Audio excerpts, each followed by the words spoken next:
చెప్పి ఈ విధంగా నోటక్క బండి తీసుకుని వెళ్తూ ఉన్నారయ్యా. ఏ విధంగానయ్యా? రామ రామ జయ రామో రామ రామో రఘురామో నాయన ఎక్కడ కూడా గంగ కొట్టిన శబ్దము లేదయ్యో నాయన. నిగమాలు తిరిగిన గాని జోగి భక్త లేదో నాయన.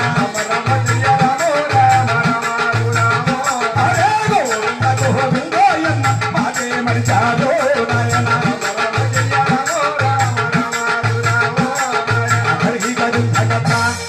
ఎక్కడా కూడా కొబ్బరికాయ కొట్టినటువంటి శబ్దం లేకుండా గోవిందా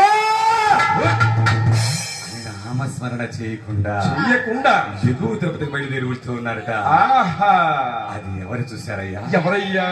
ఆ యొక్క శ్రీనివాసుని చూసి చూసి రే, రే, రే, రే, రే. ఆహా, అందరూ కూడా